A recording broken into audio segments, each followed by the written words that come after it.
sa one na mga komentaryo. 105.9 The one, the only one. Solid G I L. Give it live. Solid Editorial 105.9 Medium FM. Solid. Eksakto, alas 9:35. Imidya mo. 9:35 in the morning. Takyal diaton, doktor. Kita manunto ka nato na last segment del diaton Give It Live. Konto con GIL, klima ko.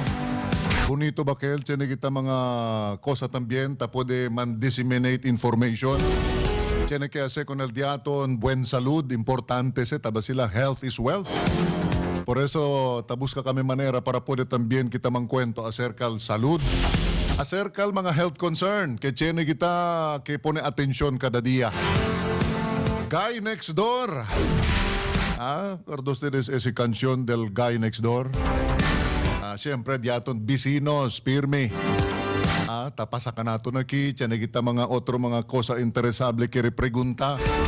Talye lang el diaton bisinos, doktor. Pero este día, takile mga bisinos para mangkwento un importante cosa también de salud. Si Dr. Alshir T. Amilasan, FPCP, DPSMID, Internal Medicine, Infectious Disease. Gayot, el mga importante cosa kita que debe aprender. No hay mas man kanato na ki el COVID-19 na pero baka tiyan otro ken kere kanaton también destorba natakil mga eksperto para pwede mangkwento kanaton. Good morning, Doctor. Yes. How are you, Doctor Alshir? Hi, Sir Hilda. Good morning. Nice to see you again. Yes. I would like to thank West Metro for inviting me here. Yeah, oo. And of course, your station, no? Yes. Madalas tayo nandito. Okay? Yeah. So, marami tayong issues pag-uusapan as of the moment. Very timely kay como un internal medicine and then eksperto también na mga punto de vista tiene que hacer na mga infectious disease. Let's talk about Nipah virus. Iya man yung kunese doktor, ya pwede yung man came across that concern about este klase de enfermedad. But tell us more about this Nipah virus. What is this all about? Kung baste alarming baste, Dr. Alshir? Yeah, Nipah virus is a virus that can cause infection. We call it zoonotic. When we say zoonotic, Yes. it's an infection from animal to human being. Okay. Okay? So specifically for Nipah virus, ang kanyang carrier or primary host is the fruit bats or flying fox. ang Okay. tawag natin. Si kanamo ni Sel Chabacano, kabuk. Kabog. All right. Okay. Tausug, ganun din, kabog. Sa tausug kabuk din. All right, sige. All right. So, el transmission from animal to humans. Ansina. Human.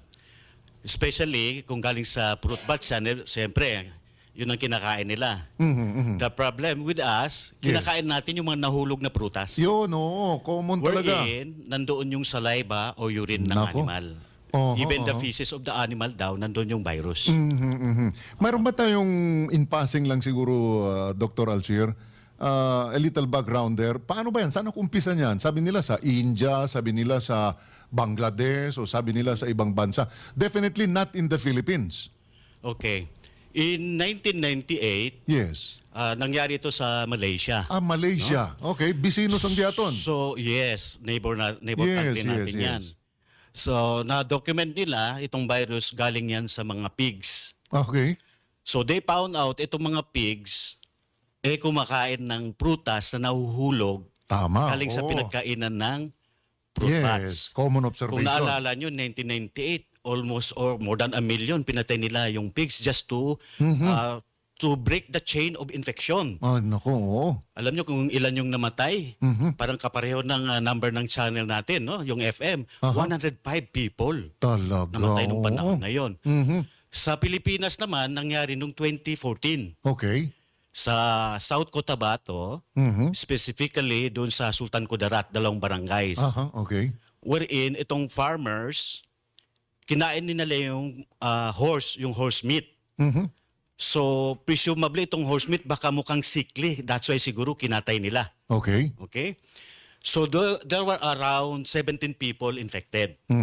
So, iba doon, may human transmission na among Okay. family members with sick patients. All no? right. Alam mo, Sir Hill, ilan Yes, yung yes. namatay during that time sa atin? Okay. 9 out of 17. Uh-huh. So, if you try to compute for the case fatality rate is around 53%. So, medyo mataas. So, kung titingnan naman natin statistics worldwide, Okay. ang kanyang case fatality rate, itong Nipah virus infection, is around 40% hanggang 75%. So, high. Okay. Opo. I see. So, sa mga besinos, ha? El Historia, practical observations, ese tiene takay pruta, takomel kabukuna, and then tiene di ato nali tarikuy aga, takome kita tamen konese. Pero good for us, habla sila kay nuay kanaton ansina. Por eso daw save pa se. Pero tan kwento lang kami di Dr. Alcir, que modo se El Historia ya prinsipya. So in Malaysia, mucha desgracia. Kanaton, ko sa anyo kel Dr. 2014. 2014. O ya tiene kita si mal experiencia también. Ya tu pegala si kanaton na Pilipinas, doktor? Yes, that was 2014. 2014. I see. Okay. Maybe because during that time, medyo meron tayong mga scenarios, yung Zamboanga is kaya medyo na hindi natin na-focus yung 2013, around 2014. No? Pero kami, as a researcher, nababasa na namin yan along the way. Un rato, tiene entra audio. Engineer. Okay, sige. Continue kita, doktor. Okay. So, as of the moment, sa India naman, for the past 2 to 3 weeks. Okay. So, na-document nila around 7 people infected. Pero according to the government, na-confine na do yun. Na-break na yung Okay. lahat. Lima doon, medyo serious. At saka 2 doon sa 5, nasa serious na patients, are nurses. Okay. Okay?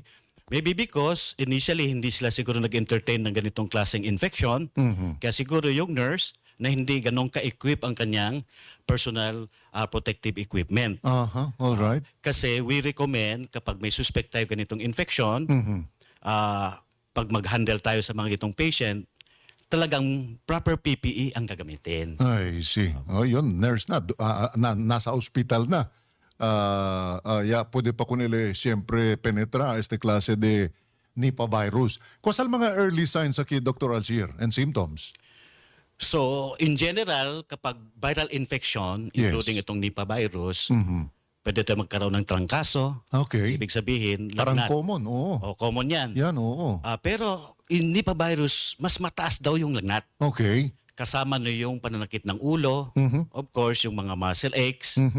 What is worse, kung affected na yung brain, we call it acute encephalitis. Pag sinabing encephalitis, this is an inflammation doon sa brain ng infected individual. Okay. Ibig sabihin, pag may inflammation, mamamaga yung brain. All right. Then later on yan, ang kanilang sensorium didepress yan. Pag sobra na yung pressure inside the brain, pwede sila magkumbulsyon. Okay? So ito yung pag ganito na yung patient, mataas na po yung tawag nito, mortality rate. Opo. Okay. All right. So, from animal to humans, pag nandyan na yan sa tao, doktor, how is the transmission? From sa tao na, nandyan sa kanya? Okay. So, sabi ng mga experts, Yes. direct contact. Direct contact. Especially sa mga body fluids. No? Okay. Especially, di ba, usually pag nagkumbulsyon ng tao, lumalabas yung saliva. Yes. So mag-ingat po tayo doon. Not only for Nipah virus, even yung mga rabid patient, ganun din, no? Nagkukonvulsyon. Second, because this virus can also infect our lungs. Okay. So ibig sabihin, respiratory ang manifestation. All right. Since respiratory ang manifestation niya, pwede pa rin makatransmit ng virus through respiratory droplets. Okay? Let's say, pag nag-uubo yung patient, Okay. o kaya bumabahing siya, so na-spread na yung mga droplets na yon na pwede tayo mahawa doon. That's why kailangan mag-wear tayo ng ating well-fitted na mask, especially N95 na face mask. I see. All right.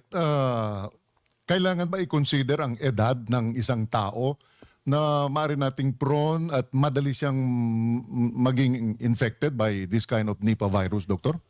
Sa statistics worldwide, walang piling-piling edad na Walang pwede ka pinipiling ma-infect. edad. Okay, okay. Pero of course, ang sinasabi natin parati, pag extremes of ages, masyadong bata, masyadong may edad na, sila yung medyo malala ang sakit. Pero in terms of transmissibility, halos parehas lahat. Based from the statistics. As a matter of fact, sa middle age lahat yung nangyari sa Middle age, no? doon sa 2014. Pero na walang outbreak. pinipiling age, basta prone to contamination talaga. Yes, opo. Infection. Opo. I The see. difference is that kung mas bata ito, kaya matatanda, mas prone sila sa severe cases or yung mortality. Okay, we cannot set aside, mga kabisinos, el diaton experiensya during the spread of that very infectious disease, akil tablagital virus del COVID-19. Arat ang kwento kita, tamirayo, di say mga protective gears, tausal mga doktor, mga nurses, as if we are talking about almost the same kind of infectious disease, Dr. Shear. Yes. Ang difference lang nila, Yes, yes. COVID at saka Nipah virus infection. Yes. Nung una, nung 2020, alpha variant tayo sa COVID. No?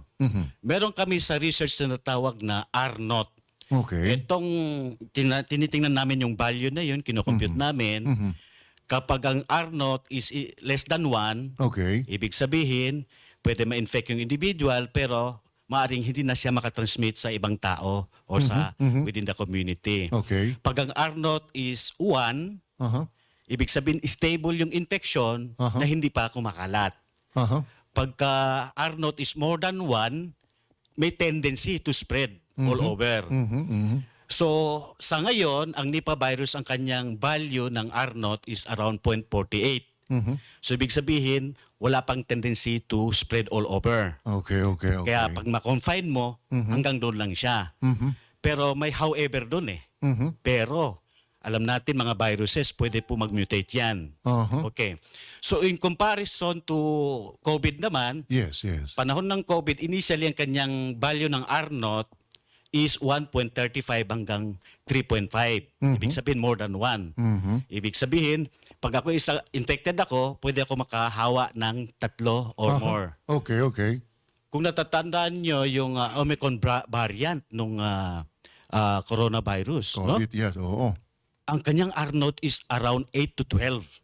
Aha. Na-imagine mo na lang, isang infected individual, pwede siya makatransmit 12 people around him. Okay, No? okay. So, what is fortunate naman, although sabihin natin hindi nga fortunate kasi marami din namatay, ang kanyang case fatality rate, mababa lang din.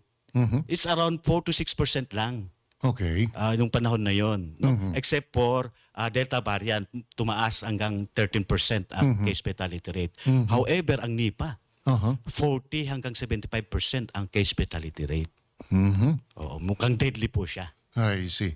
All right. Nukiri kita man-deliver a message to the public kay abla there are reasons for you to panic. Pero realidad ang kwento kita based on el mga records el kosasabel mga doktor. But how could we possibly deliver a message kun el publiko that don't panic? Sip yan sina klase mga cases el kitasal reportaw doktor. Okay. So, since galing ito sa animal, Yes. siguro focus natin sa mga farmers natin, especially mga livestock. Ayun. Yes, yes, yes. Pag may nakita kayong hayop na medyo sickly, either you report to the authority na meron kayong sick animal. Oo. Minsan kasi sa notion ng mga farmers, siyempre, magtitipid, sige na, katayin na natin. Oo. So mag-iingat po tayo doon. Yan po nangyari sa Malaysia noon. Okay? Pag meron naman, alimbawa, people exposed to mga animals ganun, tapos may sakit din, kagad-agad po tumawag sa hospital na malapit sa inyo. pwede kayo tumawag sa private hospitals. Example doon, West Metro Medical Center. No? Marami pa tayong ibang private hospitals or our government hospitals like Zamboanga City Medical Center. Oo. Kumbaga, ang bottom line dito, pag may suspect tayong ganon, huwag tayo magpahiro. Kumbaga, dapat yung mga trained personnel ang mag-handle. So tawag po kagad para maiwasan natin yung further spread ng infection na ito. Oh, yung early example natin kanina, yung bad, yung kabuk, ya puede come pruta, yakay, talal di suyo salaiba, talal di suyo laway, Yes. tiene gente con aquel ya puede también come, transmission is possible. Yes po. All right. What about doctor let's say el animal enfermo? Pero hindi man nila come prutas, por ejemplo. What is the possibility of transmission con ele? ¿Qué modo el transmission? Hindi nila come prutas, por ejemplo. El kabuk ya come, ya kaya el pruta. No hay man come el animal. Pero there are instances, observa tu, enferma man el dimio animal na casa. Yeah, But that animal does not eat fruit. Okay. Kung natatandaan mo na mention ko kanina, it Yes. can be from the urine of the yung okay. animal na yon and the feces. Eh siyempre, pag maghanap ng pagkain yung ibang animal, Oo. ini-smell nila yon. Tama, tama. Minsan, sabihin natin, lumalabas yung kanilang tongue just to get the taste for that certain material. So, that can be a strong possibility na doon niya nakuha yung virus. I see. Oh, por eso, mga eye-opener lang sa mga bisinos. Mas bueno yung katatsyan na kita ideya para tiyan na kita kuidaw kay ansina el kosal mga doktor tamang kwento. But as far as the Philippines is concerned and Mindanao and to be specific Zamboanga, kosal status de ese klase de Nipah virus, doctor? Do you have any information? Okay, according to DOH, as of the moment, Yes. since 2014, Yes. wala pa tayong documented Ay, Nipah virus in the salamat. Philippines. Salamat. Oo. Okay, so that is something good, a piece of information na wala pa tayo. But with the some sort of advice, tadali ko ustedes para si doktor, el mga farmers especially, okay? Pati el mga kien, el que tapo di mira chen, el mga kabuk, allí, takume mga pruta, kamar, tapipina kita takume, nanumay kita siya kay si ese man el manera para man-infect kita, do away with that kind of usual thing that you do kay para lehos kita na enfermedad. Tiene ba mga medication kun ese, doktor? En tal caso man, tiene un persona, pensabale, ta dolor ang cabeza, ta tenesipon, etc. Pero eventually, suspect del ansina klase de infection. Tiene ba siya mga medisina, doktor? As of the moment, we don't have a really treatment no? Okay. for this kind of infection. What we can do, ang tawag namin supportive management. So ano ibig sabihin ng supportive management? If the patient has fever, so nagbibigay tayo ng gamot para sa fever. Kung may headache, nagbibigay rin tayo. Let's say kung may acute encephalitis, ibig sabihin pamamaga ng brain, nagbibigay din kami ng medication just to decompress the brain. Kung nagsi-seizure, so nagbibigay kami ng anti-seizure. Although may mga studies ngayon, monoclonal antibodies, just like yung ginawa sa COVID noon, Yes. just like yung tocilizumab. It sounds like that yung ginagawa ngayon, experimentation, pero hindi pa siya approved Hindi for pa the approved. treatment of Nipah virus. Okay. Sa Australia naman, ang kanilang vaccine, sa mga horses lang nila. So far, wala pang approved for human use.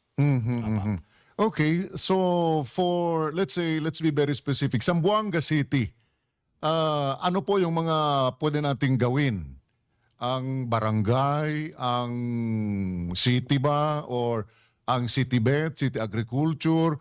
What could we best do at least para we could do away with this kind of infection? Para hindi makapasok sa Zamboanga, doktor? What do you think? Although, medyo geopolitics yan,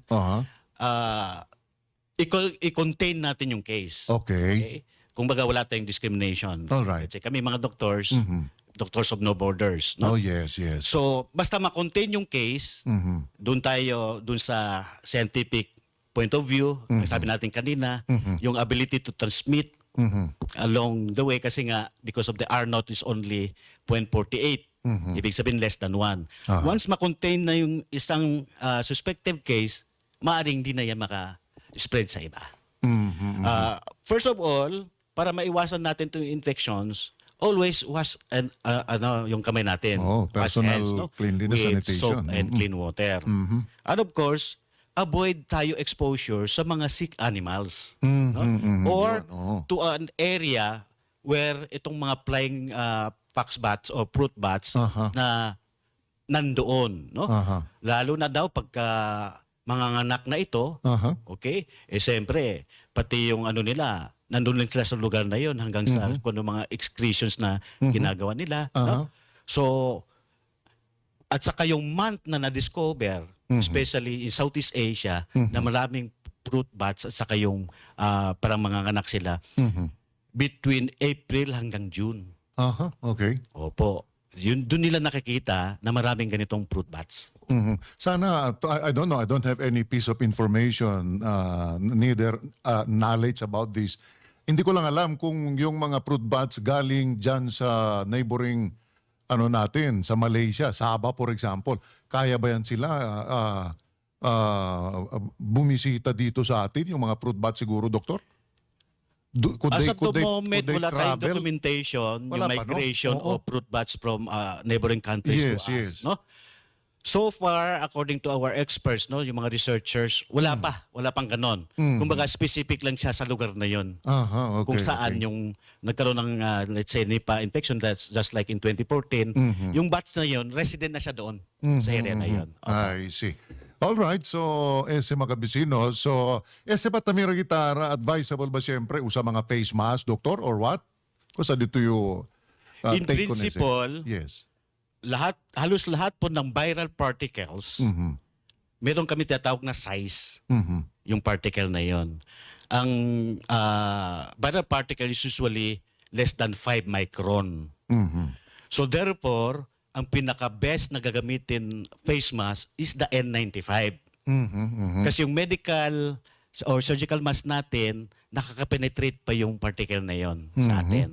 Okay? So as much as we advise yung face mask, mas maganda yung N95 para maganda yung filtering capability ng mask kaysa doon sa surgical mask. Okay. Doktor, let's say for instance, Zamboanga City, we are happy to hear na all over the country, walang ganitong klaseng mga infection. But mayroon na bang to your knowledge yung mga eksperto na sa Zamboanga City, for instance, we have our city health, we have our associations of doctors, maybe you are part of it, siyempre. Do you have any plans maybe how to educate the people about this? Aside from this interview na mayroon tayo ngayon, mayroon bang mga programa to disseminate information about this? Kasi takot ng tao sa COVID-19 eh. Actually, ang DOH meron na po yan. No? Okay. They are going somewhere Alright. around the Philippines. Okay. Kami naman mga private practitioner.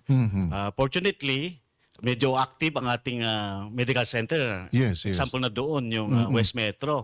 As a matter of fact, kailan ba tayo nag-lecture sa mga staff natin? Ayun, 2 weeks ago. oo. Mhm. Yeah. Oo. Yeah, see? Actually, paglabas pa lang na may issue doon sa India, the management ng certain hospital, especially the West Metro, nag-request sa amin, no? Kung sinong pwede mag-lecture sa mga medical staff para ready tayo. If in case magkaroon man tayo, lahat tayo ready. Kung baka sa gera, prepared na tayo Tama, before yung infection to happen. Yeah, very timely and we are thankful at least West Metro, Taliben, aktibo, taki si Doktor, Elke taman hunto ka naton para pwede dali kwantos mga informasyon.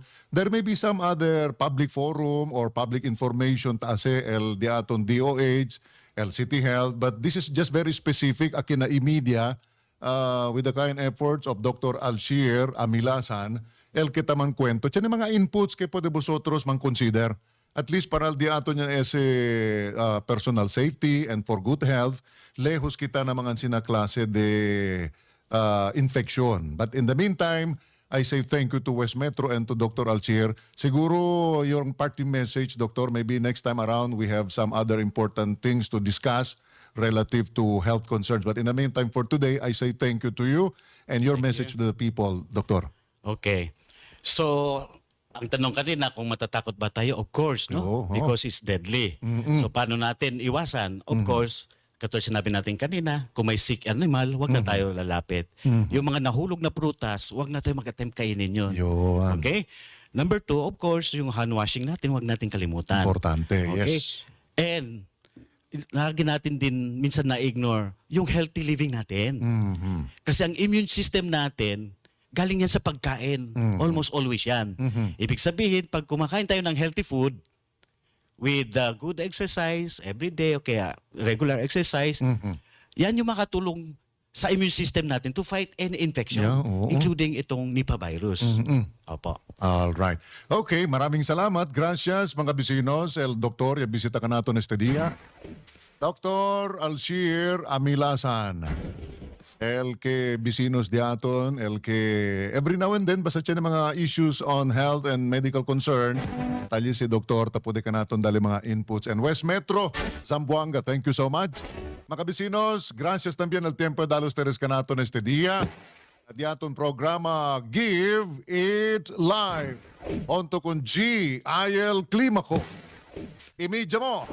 Solid.